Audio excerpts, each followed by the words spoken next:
Hello मेरे प्यारे बच्चों, welcome to my YouTube channel. आज हम कर रहे हैं रिफ्रैक्शन थ्रू लाइट का नेक्स्ट टॉपिक जो है रियल एंड एपरेंट डेप्थ के ऊपर। अब बच्चों होता क्या है, जब भी कोई पानी में हम चीज़ देखते हैं हमें जो उसकी गहराई लगती है वो उतनी गहराई में वो बहुत ज़्यादा गहराई में होती है, हमें उतनी गहराई फील नहीं हो पाती। इसका एक फिनोमिना के लिए मैं आपको एक बार दिखाता हूँ। देखिए ये ग्लास है, उसमें एक पेंसिल डिप कर दी। आपको अगर दिख रहा होगा तो देखिए ये जो ग्लास है इसमें पेंसिल आपको थोड़ी सी टिल्ट हुई दिखेगी। आपको लगेगा कि पेंसिल काफ़ी ऊपर है, लेकिन ऐसी बात नहीं है। जो पेंसिल है वो काफ़ी नीचे तक है, ठीक है ना। ये अगर आपको नहीं दिख रहा तो बच्चे करना क्या है, आपने घर में ग्लास लेना, उसमें पानी डालना है, पेंसिल डिप करके देख लेना, आपको वो पेंसिल थोड़ी सी ऊपर उठी हुई दिखेगी। ऐसा होता क्यों है? रिफ्रैक्शन ऑफ लाइट के कारण। अब ये फिनोमिना होता क्यों है, यही चीज़ मैं आपको समझाने की कोशिश करूंगा आज। देखिए मान लीजिए कोई भी ऑब्जेक्ट है, अगर पेंसिल है तो पेंसिल की जो टिप है उसे हम ले लेते हैं ओ में। कि कोई ऑब्जेक्ट है, कोई सिक्का है जो पानी के बीच में है, वो मुझे लगेगा कि उतनी गहराई में नहीं है, लेकिन वो बहुत ज़्यादा डेप्थ में होगा। अब होता क्या है, ये सिक्का है, इससे जो लाइट रे जाएगी, ऐसे ये इंसिडेंट रे जा रही है बच्चों। अब ये जो that is the denser medium, that is water, glass, कुछ भी हम मान सकते हैं। मान लीजिए ये ग्लास है, ठीक है, this is the denser medium glass and this is the rare medium air. अब जब लाइट रे डेंसर टू से रेयरर में जाएगी, सो इट विल बेंड टुवर्ड्स और अवे फ्रॉम नॉर्मल।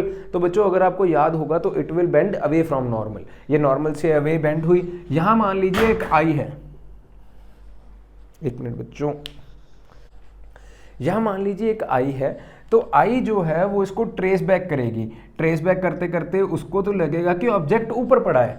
हुआ क्या, this will be the real depth, यहां से लेके यहां तक, this is the real depth. But I को क्या लगेगा कि यहां तक ही ऑब्जेक्ट पड़ा है, ऑब्जेक्ट तो यहां पड़ा है, so that will be the apparent depth. Apparent depth मतलब होता है कि जो हमें लग रही है लेकिन रियलिटी में नहीं है। अब जो इनका डिफरेंस होगा, this will be the shift.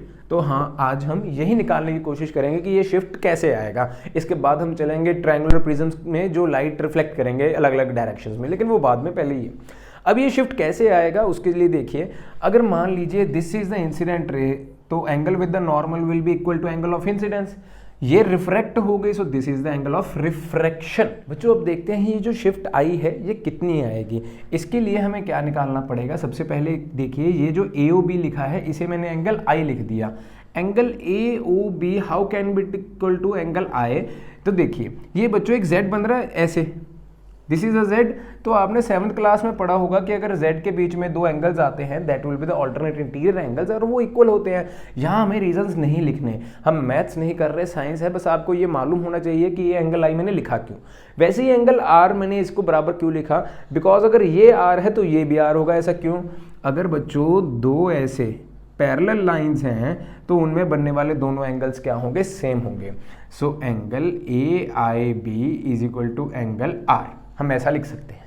अब बच्चों यहाँ साइन भी निकाल लीजिए, sine of I and sine of angle R. ये क्यों निकाल रहा हूँ अभी आपको मालूम पड़ जाएगा, बस जस्ट ए मिनट। साइन का फॉर्मूला बच्चों आपने 9th में किया था, that is perpendicular upon hypotenuse. अब आई के लिए परपेंडिकुलर क्या है, ए बी, एंड हाइपोटेन्यूज क्या है, O B. So it will be A B upon O B. And बच्चों साइन आर के लिए A B upon I B, A B upon I B. यहां बच्चों रिफ्रैक्टिव इंडेक्स ऑफ जो है light रे बाद में एयर में गई है, तो refractive index of air with respect to glass निकालेंगे। जो भी चीज बाद में होगी बच्चों, एयर बाद में, तो ग्लास पहले था, ग्लास पहले लिख लिया। यहां फॉर्मूला आ जाएगा sine I upon sine are.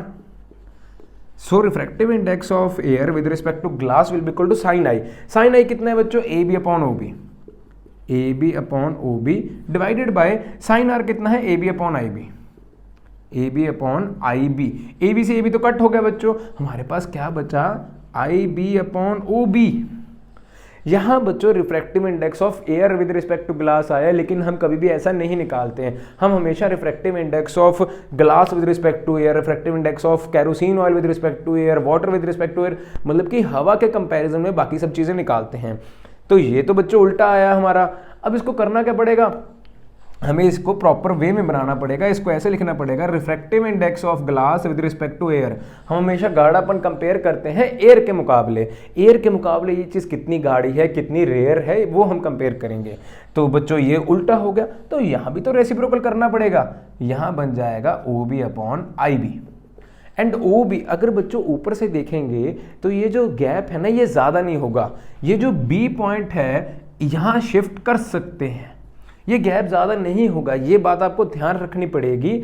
जहाँ ओ बी लिखोगे वहाँ आप रियल डेप्थ भी लिख सकते हो। तो ये आ जाएगा बच्चों रिफ्रैक्टिव इंडेक्स, एक minute, refractive index of air with respect to glass is equal to real depth.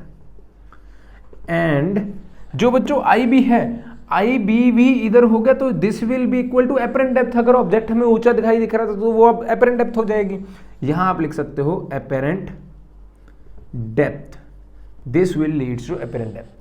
अब बच्चों हुआ क्या, हमने निकालनी थी एपरेंट डेप्थ। अगर 6 मीटर का, देखिए इंच टेप डाल लीजिए पूल में, पूल जो है 6 मीटर गहराई में है या 6 फुट गहराई में है।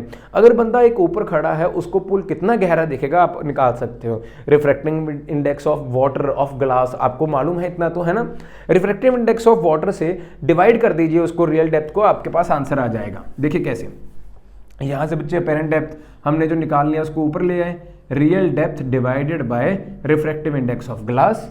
सिंपल सा फॉर्मूला हो गया।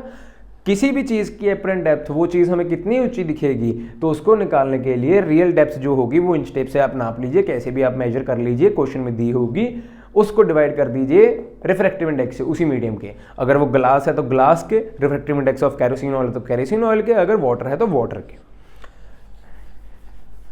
अब बच्चों हुआ क्या, मैंने तो ये शिफ्ट निकाल लिया, मान लीजिए शिफ्ट क्या आएगा, shift will be equal to real depth जो भी होगी, इसकी जो रियल गहराई होगी माइनस एपरेंट डेप्थ करेंगे, हमारे पास आएगा ना आंसर।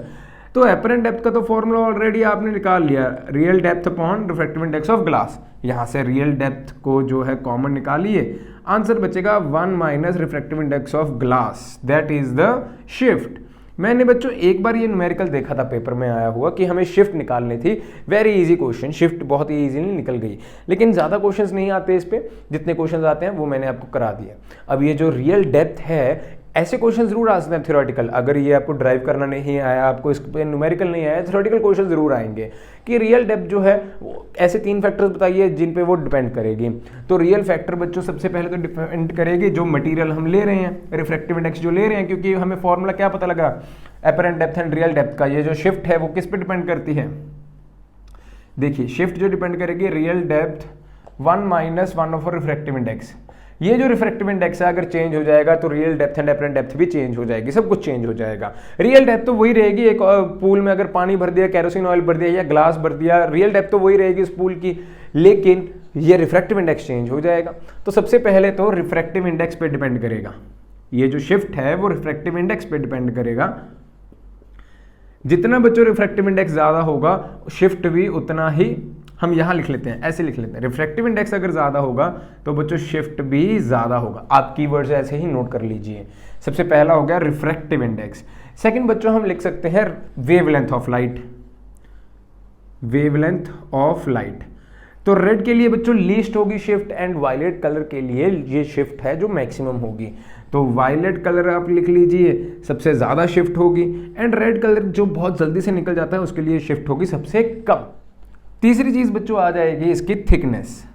अगर बच्चों थिकनेस ज़्यादा होगी यानी कि ये ज़्यादा ऊपर तक होगा तो शिफ्ट भी इंक्रीज होगा, अगर थिकनेस ज़्यादा होगी शिफ्ट इंक्रीज होगा, अगर थिकनेस कम होगी तो शिफ्ट भी कम होगा। अब इसी के चलते हुए कुछ नेचुरल फिनोमिनाज होते हैं जो रिफ्रैक्टिव इंडेक्स, जो इस real depth and apparent depth के ऊपर बेस्ड होते हैं। For example twinkling of stars, जो आसमान में तारे हैं हमें, वो हमें चमचमाते क्यों दिखते हैं, वो हमें स्टेबल क्यों नहीं दिखते? क्योंकि बच्चों एटमॉस्फेयर की जो डेंसिटी है वो चेंज होती जा रही है बार बार, उसके कारण ये जो हवा से लाइट आ रही है उसका भी जो रिफ्रैक्शन है वो चेंज हो रहा है, इसलिए हमें ये तारे जो है ट्विंकल करते दिखते हैं। अब और भी फिनोमिना है। अब मान लीजिए ये अर्थ है and this is the sun is rising. Sunrise होने से पहले ये जो किरणें यहाँ जा रही थी, यहाँ सन की एटमॉस्फेयर ब्लैंकेट आ गई, यहाँ से रिफ्रैक्ट होके वो यहाँ आ गई, जो पर्सन खड़ा था उसे दिखने लग गया। सन अभी राइज नहीं हुआ लेकिन इस पर्सन को सन राइज होता हुआ, अब आइज को ऐसे लगेगा कि सन यहाँ पहुँच गया, इस पर्सन को लगेगा कि सन राइज हो गया।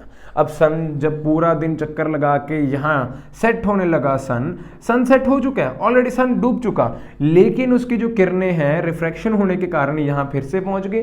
इसने जो ट्रेस बैक किया तो इसको तो लगेगा कि सन अभी यहीं है, तो जो होता है सनराइज से पहले हमें दिख जाता है एंड सनसेट के बाद तक हमें दिखता है।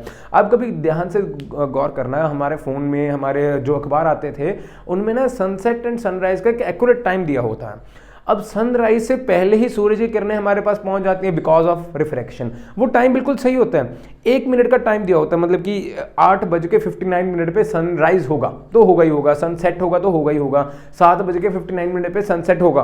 तो बट उसके बाद भी सूरज की किरणें हमें तो दिख रही हैं। ऐसा क्यों? क्योंकि जो सन है वो सेट हो चुका, उसी एग्जैक्ट टाइम पे सनसेट हो चुका, लेकिन रिफ्रैक्टिव इंडेक्स होने के कारण वो जो है अभी भी शो हो रहा है। रिफ्रैक्टिव इंडेक्स के कारण उसकी लाइट अभी भी शो हो रही है। अब इसी के कारण चलते हुए अगर वाटर टैंक है, हम वाटर टैंक को देखते हैं, वो हमें कम डेप्थ में दिखता है जबकि वो ज़्यादा डेप्थ में होता है। जब हम उसमें छाल लगाते हैं या जंप करेंगे तब हमें जाके पता लगेगा कि वो कितनी डेप्थ में है। इस तरह के कुछ नेचुरल फिनोमेना इसमें होते हैं। ठीक है, अब हम चलेंगे बच्चों क्रिटिकल एंगल की तरफ। एंड जो ट्रायंगुलर प्रिज्म्स होते हैं उनमें टोटल इंटरनल रिफ्लेक्शन के कारण किस तरह की डायग्राम्स बनेंगी, वो डायग्राम्स बहुत इंपॉर्टेंट है। कोई ना कोई डायग्राम तो अभी आएगी आपके पेपर में ना। वैसे 5-6 डायग्राम्स देखिए हैं, मैं करवाऊंगा अभी 5-6 डायग्राम्स, उनमें से एक तो आएगी ही आएगी, आप अच्छे से सीख लीजिएगा, फॉर श्योर आएगी। चलते हैं अब next part. Now we have come to the next topic of critical angle and उसके बदौलत होने वाली टोटल इंटरनल रिफ्लेक्शन। अब क्रिटिकल एंगल हुंदा की है या क्रिटिकल एंगल होता क्या है, देखिए। अगर मान लीजिए ये मेरे पास एक मीडियम है, this is the denser medium and ऊपर जो है that is the rarer medium. अगर कोई भी लाइट रे डेंसर टू रेयरर जाएगी तो ये फिनोमिना एक्ट करेगा। मान लीजिए ये डेंसर से रेयरर जा रही है, this is the normal, but एक ऐसा एंगल बनाया, angle of incidence will be like this, कि एंगल ऑफ रिफ्रैक्शन जो होगा will be equal to 90 degree. तो ये अगर एंगल ऑफ इंसिडेंस ऐसा हो कि एंगल ऑफ रिफ्रैक्शन 90 डिग्री हो जाए तो हम उस एंगल को क्रिटिकल एंगल बोलेंगे, देन हम उस इंसिडेंट एंगल को क्रिटिकल एंगल बोलेंगे। सो क्रिटिकल एंगल की डेफिनेशन क्या हो सकती है?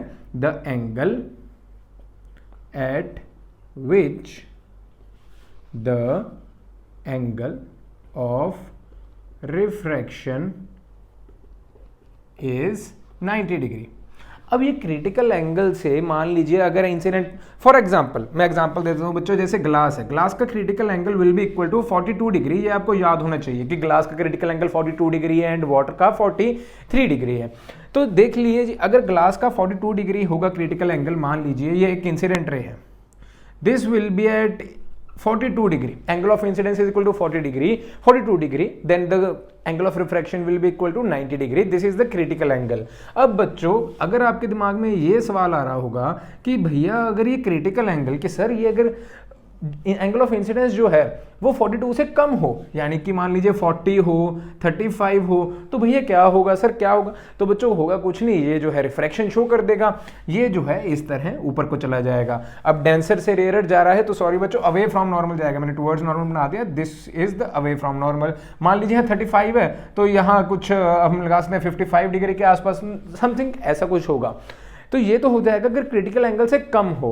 तो टोटल इंटरनल रिफ्लेक्शन का सर फिनोमिना कहां से आया? अब टोटल इंटरनल रिफ्लेक्शन तब होगी जब angle of incidence will be greater than critical angle. मान लीजिए अब ये एंगल आ गया 45 डिग्री, ये तो क्रिटिकल एंगल से ज्यादा आ गया। क्रिटिकल एंगल पे जो एंगल ऑफ रिफ्रैक्शन था दैट विल बी 90 डिग्री। अब ये अगर मैं बढ़ा दूंगा तो ये रे और नीचे को जाएगी, तो बच्चों ये रे तो इसी मीडियम में रिफ्लेक्ट बैक कर जाएगी, बाहर तो निकले ही नहीं।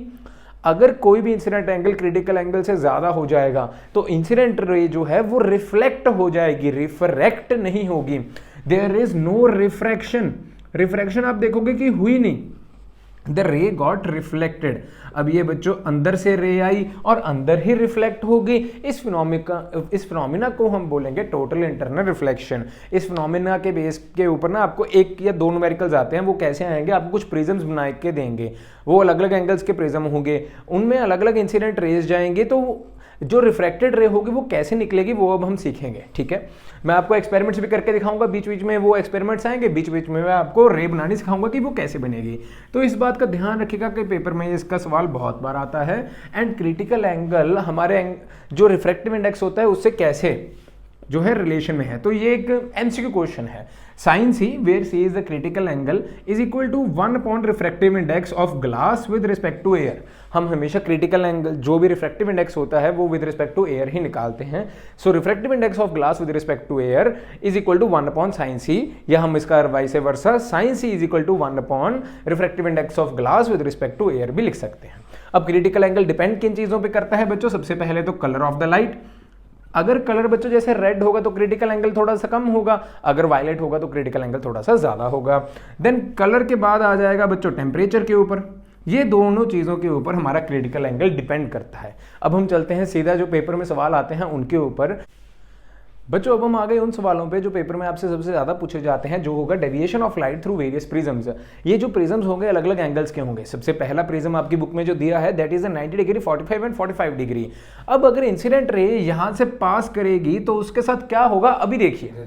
यहाँ बच्चों आप देख सकते हो कि प्रिज्म जो है 90 डिग्री, 45 डिग्री एंड 45 डिग्री है। तो ये कुछ ऐसा प्रिज्म दिखता होगा। ये मैंने यहाँ लगा दिया एक्सपेरिमेंट करने के लिए, स्पेशल प्रिज्म्स आते हैं इस तरह के। तो बच्चों ये जो लाइट रे है किस तरफ डिविएट होगी देखते हैं। चलिए, this is the light ray, this is the laser. अब ये लेजर बच्चों गई इधर, गई सीधा गई एंड ये डाइवेट हो गई बिल्कुल उस लाइन की तरफ। तो बच्चों अगर ये 90 डिग्री का होगा तो ये 90 डिग्री डाइवेट कर देगा, इस तरफ से आई और इस तरफ से जाने लग गई। अब बच्चों जैसा आपने देखा कि इंसिडेंट रे यहां से गई, तो यहां बच्चों अगर 90 डिग्री होता है, नॉर्मल होता है, तो इंसिडेंट रे डेविएट नहीं करती, वो सीधा निकल जाती है ना। जो भी हमने अब तक पढ़ा है वो सभी फिनोमेना इसमें यूज करेंगे। तो अगर 90 डिग्री से कोई भी इंसिडेंट रे जाएगी वो डेविएट नहीं करेगी, that will make an angle of like this, वो सीधी रे चली जाएगी। अब यहां एंगल कितना आ जाएगा बच्चों? 90 degree because of the linear pair. ये आपको माइंड में बिठाना पड़ेगा। This is 90, this is 45। Now बच्चों इस एक प्लेन का नॉर्मल बना लेते हैं अपनी तरफ से। This is the normal. अब बच्चों यहां ये एंगल ऑफ इंसिडेंस क्या होगा? अगर angle of incidence will be less than critical angle तो ये बाहर चली जाएगी रे। अगर angle of incidence will be greater than critical angle जो होगा 42 डिग्री, तो ये टोटल इंटरनल रिफ्लेक्शन हो जाएगी जो अभी मैंने पढ़ाया। अगर 42 डिग्री पूरा होगा तो ये सरफेस के साथ साथ चली जाएगी। ये तीन तरीके हो सकते हैं। अब तीनों में से कौन सा फिनोमेना लगेगा वो देखते हैं बच्चों। दिस इज 90, दिस इज 45, तो ये भी कितना होगा बच्चों? 45 डिग्री। एंगल सम प्रॉपर्टी लगाई। एक ट्रायंगल के सभी एंगल्स का सम कितना होता है बच्चों? 180। इन दोनों को प्लस कीजिए, 180 में से माइनस कर दीजिए, तो ये भी 45 डिग्री आएगा। अब बच्चों ये जो होगी, अगर ये 45 है, नॉर्मल हमेशा कैसे बनती है बच्चों? नॉर्मल हमेशा 90 डिग्री पे बनती है। अगर उसका एक हिस्सा 45 है तो दूसरा भी कितना होगा? 90 में से 45 माइनस किए, so this will be equal to 45 degree. अब 45 degree is greater than the critical angle, so the phenomena of total internal reflection will be occur. तो ये जो इंसिडेंट रे है टोटली रिफ्लेक्ट हो जाएगी अंदर की तरफ। ये बच्चों हो गई रिफ्लेक्शन। अब बच्चों रिफ्लेक्शन का आपको लॉ याद हो तो angle of incidence is equal to angle of reflection. अगर ये नॉर्मल के साथ 45 डिग्री है तो एंगल ऑफ रिफ्लेक्शन भी 45 डिग्री होगा। ऐसे ही हमने डायग्राम्स बनानी है। थोड़ा सा आपको कंफ्यूजन लग रहा होगा तो दोबारा रिपीट करके देखिए वीडियो, लेकिन बहुत सरल भाषा में समझा रहा हूं। एक 90 डिग्री से आई रे वो डेविएट नहीं करेगी, सीधा निकल गई।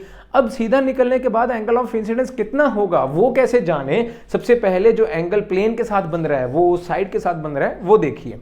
आपने देखा है कि लाइट रे ऐसे जाती है तो नीचे को जाएगी। आपने अभी देखा एक्सपेरिमेंट में वो कैसे हुआ, मैथमेटिकली कैसे हुआ, साइंटिस्ट ने कैसे सॉल्व किया, आप वो देखिए। तो 45 डिग्री यहां आ गया, 45 ये हो गया। देखिए ये 90 टोटल होता, अगर नॉर्मल बनाते हैं तो वो टोटल 90 होगा। अगर एक हिस्सा 45 आ गया तो दूसरा कितना होगा? 90 माइनस 45 करके देख लीजिए, 45 आ गया। अब angle of incidence is equal to angle of reflection, ये हमने लॉज ऑफ रिफ्लेक्शन में पढ़ा था 9th क्लास में भी, 8th क्लास में भी, तो ये भी 45 हो गया। अब बच्चों जब ये यहां टकराई तो इस प्लेन के लिए अब ये एक इंसिडेंट रे होगी। अब ये इंसिडेंट रे कितना एंगल बनाएगी वो देखते हैं। अगर इंसिडेंट एंगल फिर से क्रिटिकल एंगल से ज्यादा हुआ तो वो टोटली इंटरनल रिफ्लेक्ट कर जाएगी, अगर कम हुआ तो रिफ्रेक्ट कर जाएगी, एंड अगर पूरा वो होगा तो वो सीधा एक प्लेन के साथ, नॉर्मल के साथ चली जाएगी। चलो अभी देखते हैं। अगर ये 45 है बच्चों तो ये भी कितना होगा? 45 डिग्री। क्योंकि अगर देखिए नॉर्मल जो होगा ये पूरा 90 बना रही है, ये पूरा नॉर्मल 90 का है। जैसे ये एक नॉर्मल होगा, this will B total 90 degree. अगर एक हिस्सा मैंने 45 दे दिया तो दूसरा भी कितना बचेगा? 45 डिग्री। आई होप आपको समझ में आ गया हो। अगर नहीं आया होगा तो मुझे इंस्टाग्राम पे पूछिए, मैं एक सेपरेट वीडियो बना के भेज दूंगा, कोई दिक्कत नहीं, मैं दोबारा से समझाऊंगा, कोई चक्कर नहीं। अब ये 45 ये आ गया 90 डिग्री। 90 डिग्री पे इंसिडेंट रे क्या डेविएट करती है? नहीं, 90 डिग्री पे वो सीधा निकल जाती है, तो रे इस कारण से सीधा आ गई। यही हमने एक्सपेरिमेंट में देखा कि अगर इंसिडेंट रे यहाँ से आई तो वो सीधा डेविएट होकर इस तरफ से चली जाएगी। यही मैंने आपको इंसिडेंट वो एक्सपेरिमेंट दिखाया था, वो प्रिज्म्स में लेके आया, उससे मैंने एक लेजर लाइट पास की, वो डेविएट करके। इसी के साथ आपका पहला प्रिज्म खत्म हुआ। आपको पेपर में कैसे क्वेश्चंस आएंगे ये भी बता देता हूँ साथ ही के लगे हाथ। ये ऐसे एक प्रिज्म बना के दिया होगा और एक ये सॉरी यहाँ तक नहीं, यहाँ तक इंसिडेंट रे बनाई होगी, कहेंगे डायग्राम को कंप्लीट करना। बच्चों देखिए सेकंड डायग्राम ये भी बिल्कुल सिमिलर रही है। अब किया क्या, प्रिज्म तो सेम था लेकिन उसको थोड़ा सा घुमा दिया। अभी आप देखिए कैसे बनेगी इसकी इमेज। प्रिज्म बच्चों उसी डायरेक्शन में पड़ा है, लेकिन अब लाइट रे है जो वो किसी डिफरेंट डायरेक्शन से आएगी, वो आएगी नीचे से। तो देखते हैं बच्चों ये किस डायरेक्शन में जाना चाहेगी। ये देखिए बिल्कुल, मैं एक बात दिखाता हूँ, ये रही हमारी लेजर लाइट, ये टकराई सामने से, उधर घूम गई एंड बिल्कुल 180 डिग्री यहाँ गई, यू टर्न मार के वापस आ जाएगी। बच्चों आपने देखा कि एक लाइट रे ऐसे गई, ऐसे डेविएट की और यहां से निकल गई, बिल्कुल यू टर्न मार दिया। अब वो बनी कैसे मैथमेटिकली देखते हैं। सबसे पहली लाइट रे एक 90 डिग्री बना के जाएगी तो वो क्या डेविएट करेगी? बिल्कुल नहीं करेगी, वो सीधा निकल जाएगी यहां तक। तो ये हो गया हमारा पहला फेज डायरेक्ट। यहां बच्चों एंगल बनेगा 90 डिग्री और यहां हमने बना दिया एक नॉर्मल, ये एंगल बनेगा 45 डिग्री। तो ये भी कितना बन जाएगा? 90 माइनस 45 इज 45 डिग्री। अगले प्रिज्म्स में जब हम तीसरे प्रिज्म की बात करेंगे उसमें एंगल्स थोड़ी सी चेंज कर देंगे, 45 के बजाय कोई और भी लेके के देखेंगे। अब 45 degree is greater than 42 degree, so the phenomena of total internal reflection will be occur. तो टोटल इंटरनल रिफ्लेक्शन यहां होगी 45 डिग्री बना के, तो यहां भी बच्चों कितना बनेगा? 45 डिग्री ही तो बनेगा। ये सीधा टकरा गया 45 90।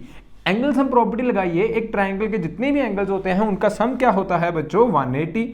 45 90 this is will be equal to 45 degree, क्योंकि अब 180 में से 90 माइनस कीजिए 90 बचा, देन 45 भी माइनस कीजिए तो 45 भी बचेगा।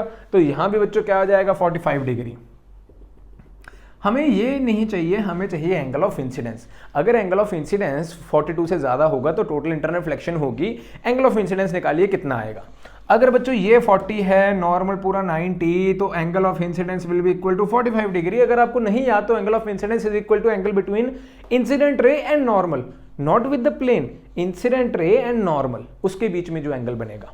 तो बच्चों ये 45 डिग्री अगेन जो 42 से तो बड़ा हो गया, तो क्या करना पड़ेगा? टोटल इंटरनल रिफ्लेक्शन यहाँ बनेगा 45 डिग्री, यहाँ भी बनेगा 45 डिग्री एंड यहाँ बन जाएगा 90 डिग्री। अगेन मैंने एक प्रॉपर्टी कौन सी लगाई? Angle sum property. यहाँ 45 डिग्री था, यहाँ 45 डिग्री था, तो 180 में से इसको माइनस करें, दोनों को प्लस करने के बाद तो आंसर 90 डिग्री बचेगा। अगर इंसिडेंट रे 90 डिग्री पे गिर रही है, this is angle equal to 90 degree. अगर इंसिडेंट रे 90 डिग्री पे गिर रही है तो एंगल ऑफ, तो जो लाइट रे होगी क्या वो डाइवर्ट करेगी? बिल्कुल नहीं।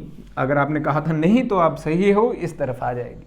पेपर में बच्चों आपको बार बार ऐसे एंगल्स बनाने पड़ेंगे, सभी एंगल्स बना के छोड़ोगे तो पूरे नंबर मिलेंगे। 4 नंबर या 5 नंबर का क्वेश्चन आता है ये पेपर में, इस बात का ध्यान रखिएगा। इसके साथ आपकी सेकंड डायग्राम कंप्लीट हो गई। चलते हैं बच्चों थर्ड डायग्राम की तरफ। अभी बच्चों मैं सोच रहा हूँ प्रिज्म थोड़े से बड़े बना दूं ताकि आपको बेटर क्लियर विजन मिल जाए। अभी अब देखेंगे इसका एक्सपेरिमेंट की। देखिए प्रिज्म सेम है, प्रिज्म सेम डायरेक्शन में पड़ा है, वैसे ही A B C same direction में पड़ा है। मैंने प्रिज्म की पोजीशन चेंज नहीं की, लेकिन इंसिडेंट रे जो है उसकी पोजीशन चेंज कर दी, नीचे की बजाय साइड। अरे गलत मतलब मत निकालो, नीचे की बजाय साइड से बस लगा रहा हूँ लेजर लाइट, और कुछ नहीं। It is what it is. तो ये आई बच्चों लेजर लाइट। अब ये जो एंगल है ये क्या होगा बच्चों? 90 डिग्री तो नहीं बन रहा। अभी आप एक्सपेरिमेंट देख लीजिए पहले। देखिए ये जो लाइट रे होगी ये किस तरफ से जाएगी?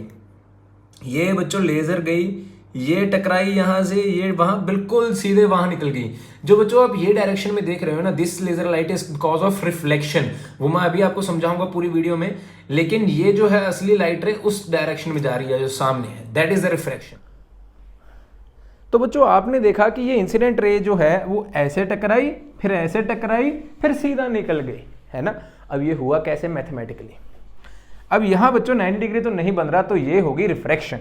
दिस इज द नॉर्मल, तो रिफ्रैक्शन होगी towards the normal. Towards the normal ये इस तरह की रिफ्रैक्शन शो कर देगा, है ना बच्चों। यही लॉजिक है हमारे पास। तो देखिए towards the normal and away from the normal वाला लॉजिक वो लगाया, वो इधर को रिफ्लेक्शन आ गई। अब बच्चों ये है 42 degree, that will be equal to 90 degree.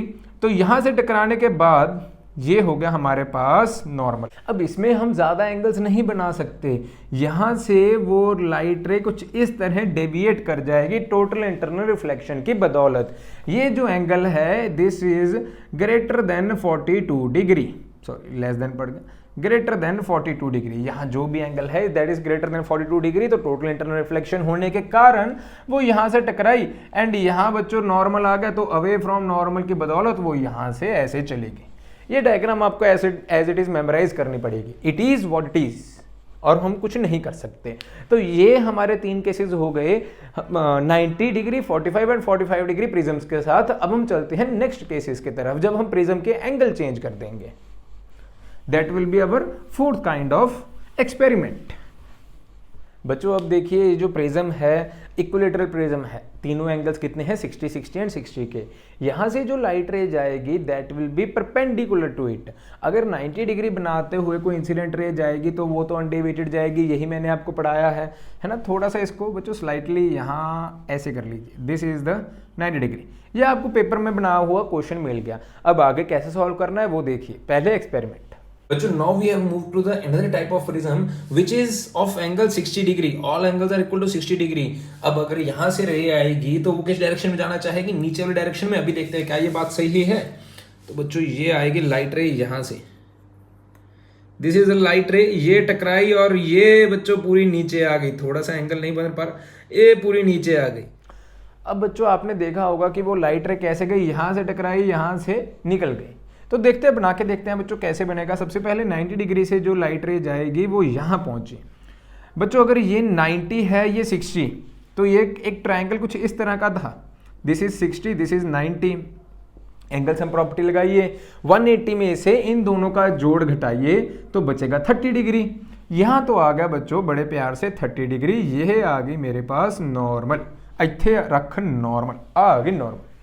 ਹੁਣ बेटा जे 90 डिग्री नॉर्मल बनाता है, एक हिस्सा 30 का चला गया, बचा कितना 60। 60 is greater than 42 degree, so total internal reflection जो फिनोमिना टोटल इंटरनल रिफ्लेक्शन का वो अकर होगा। तो angle of incidence and angle of reflection क्या हो जाएगा 60 डिग्री। फिर से ये नॉर्मल है, बचेगा कितना, एक मिनट, थोड़ा सा 60 डिग्री ऐसा। ये पीछे कितना बचेगा बच्चों, 90 में से 60 माइनस किया 30। यहाँ अब इंसिडेंट रे गिरी, अब इंसिडेंट रे का एंगल निकाल लीजिए कितना आएगा, ये एंगल निकालना है। तो ये एक ट्रायंगल हो गया, this is 30 degree, this is 60 degree. अब बच्चों 180 में से इनका जोड़ घटाइए एंगल सम प्रॉपर्टी, तो आंसर आएगा 90 डिग्री। अब 90 डिग्री पे जो भी रे गिरेगी वो डेविएट तो नहीं होगी, ना अवे फ्रॉम नॉर्मल ना टुवर्ड्स नॉर्मल, तो बड़े प्यार से ये रे ऐसे निकल जाएगी। यही हमने एक्सपेरिमेंट में देखा था। काफ़ी इजीली हम सभी रे डायग्राम्स बनाते जा रहे हैं क्योंकि आपने एक्सपेरिमेंटली उसको देख लिया, आपके दिमाग में अब मेमोराइज हो जानी चाहिए। एक बार आप खुद बनाओगे, पेपर तक बनाने की ज़रूरत ही नहीं पड़ेगी, पक्की हो जाएंगी। पेपर में सामने आएगा क्वेश्चन, डूडू डूडू खत्म। ठीक है, अब चलते हैं आगे। नाउ बच्चों we have come to the next prism. Again the prism has been changed to the different angles 90, 60 and 30 degree. पहले एक्सपेरिमेंट देखते हैं, फिर सबसे पहले बता दूं कि रे कहां से जाएगी बच्चों, रे यहां से 90 डिग्री पे जाएगी। एक्सपेरिमेंट देखते हैं। This at last is a prism of angle 60 degree, 90 degree and 30 degree. तो बच्चों अगर मैं यहां इसको प्लेस करूंगा तो किस डायरेक्शन में जाना चाहेगी लाइट रे, लेट्स चेक इट आउट। ये रही बच्चों हमारी लेजर लाइट, ये टकराई और ये सीधा गई, वाह भी वाह। अब बच्चों आपने देखा होगा रे यहाँ से निकली, तो सर निकली कहाँ से, ऐसे तिरछी निकल गई, पता ही नहीं लगा क्या हुआ। अभी देखिए मैथमेटिकली कैसे, अगर बच्चों 90 डिग्री पे कोई भी इंसिडेंट एंगल है तो वो अनडेविएटेड जाएगी इंसिडेंट रे, बिल्कुल सही, ये पहुँच गई। ये एंगल भी बच्चों 90 डिग्री, 90 प्लस 60 को जोड़ कीजिए तो आएगा 150। एंगल सम प्रॉपर्टी लगाने की वजह से ये एंगल बच जाएगा हमारे पास 30 degree and this is normal. तो angle of incidence is 60 degree which is greater than 42 degree. So the total internal reflection, phenomena of total internal reflection will be occurred. तो ये भी क्या हो जाएगा बच्चों, इंसिडेंट एंगल भी 60 degree, angle of reflection and incidence is equal to 60 degree, तो ये आ गया 30। अब बच्चों 30 एंड 30, तो ये मेरे पास एंगल ऑफ इंसिडेंस कितना, अब पहले ये एंगल निकाल लीजिए कितना आएगा। This will be angle equal to 60 60 120 है ना, क्योंकि हम 180 से माइनस करेंगे, दिस एंगल इक्वल टू 120, ये आ गई नॉर्मल। अब बच्चों नॉर्मल में अगर ये देखिए एक हिस्सा 90 है तो बचा कितना 30। Now 30 is less than critical angle, अगर कोई भी incident angle less than critical angle होगा तो होगा क्या, रिफ्रैक्शन। रिफ्रैक्शन कैसे होगी बच्चों, ये मैं डॉटेड बना देता हूं, एक सेकंड रुकिए बस। रिफ्रैक्शन का मतलब क्या है, तो जो ये इंसिडेंट रे गई that will bend away from normal because denser to rare medium गई तो अवे फ्रॉम नॉर्मल। ये हमने एक्सपेरिमेंट में देखा था कि सर ने ऐसे एक लाइट रे जो लेजर थी ऐसे डाली, अरे यार ऐसे गई तो ऊपर को चला गया, ठीक है ना बच्चों, ये हो गया।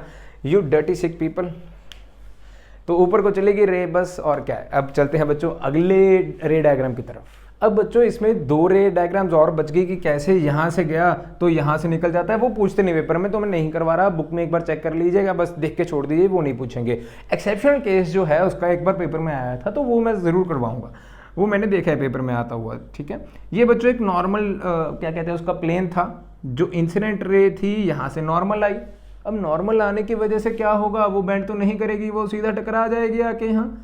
सो this angle equal to 90 degree, this angle equal to will be 30 degree, यहाँ बना दिया normal, this angle equal to 60 degree. अब सब कुछ समझ में आना चाहिए आपको, ये मैं क्यों लिख रहा हूँ 30 60, बुक की तरह ऐसे मत करना कि ये 60 क्यों आ गया सर, फिर नहीं मैं समझाऊंगा, वीडियो रिपीट कीजिए, दोबारा देखिए। दिस इज 30 डिग्री, 90 30 तो ये आ जाएगा बच्चों 60, ये नॉर्मल, ये 30 आ गया। अब क्रिटिकल एंगल से तो कम हो गया तो क्या होगी, टोटल इंटरनल रिफ्लेक्शन तो नहीं होगा, रिफ्रैक्शन हो जाएगी away from normal. So this will be the incident ray, this happen to the incident ray. एक बार क्वेश्चन आया था, ये आप अभी याद कर लीजिएगा, पेपर में ये सभी एंगल्स आपको बनाने पड़ेंगे। एक बड़ी सी अच्छी सी पूरे पेज पे डायग्राम बनाना, मैडम को देखते सार प्यार हो जाए और टिक कर दे, पूरे नंबर दे दे, ऐसे ही डायग्राम बना देना प्यारी सी। चलते हैं बच्चों आगे। बच्चों अब हम आगे लास्ट टॉपिक के ऊपर, सम कॉन्सिक्वेंसेस, पेपर में बहुत ही कम बार पूछे गए हैं जो some consequences on total internal refraction. तो बच्चों होता क्या है टोटल इंटरनल रिफ्लेक्शन में, जैसे एक मिराज है, एक रेगिस्तान में, ऐसे रेगिस्तान है, उसमें कभी कभी आपको पानी दिखने लगता है और दो पेड़ भी दिखने लग जाएंगे। ऐसा क्यों होता है एक नागरिक के साथ, जहाँ एक नागरिक है उसको ऐसी चीज़ें क्यों दिखने लगी, क्योंकि कहीं पीछे ऐसा एक रियल सिनेरियो होगा, जब उससे लाइट रेज गई तो एटमॉस्फेयर की वजह से वो वापस टकरा के नीचे आ गई। अब उस ऑब्जेक्ट की इमेज कहीं दूर बन गई, हॉट रेनी समर में कहीं दूर बन गई, तो इस बंदे को दिखा यहाँ पे एक क्या कहते हैं स्विमिंग पूल जिस पे पेड़ लगे हैं, या पानी का एक कुआं जहां वो पानी पी सकता है वो रेगिस्तान में। तो ये क्या होता है बच्चों, एक मिराज होता है, ये रियलिटी में नहीं है, ये टोटल इंटरनल रिफ्लेक्शन की वजह से कहीं की इमेज कहीं बन गई, तो ये था टोटल इंटरनल, तो इसको बोलते हैं mirage. This is because of total internal reflection से। डायमंड जो होता है उसको अगर आप देखिए असली हीरे को, आपके मदर की ज्वेलरी में डायमंड्स लगे होंगे या फादर ने जो रिंग्स पहनी होंगी उनमें डायमंड्स लगे होंगे, आप देख लीजिएगा, तो वो डायमंड्स जो होते हैं अलग अलग एंगल से व्यू करने पे उसमें एक चमक आती है। वो चमक क्यों आती है बच्चों, टोटल इंटरनल रिफ्लेक्शन की वजह से।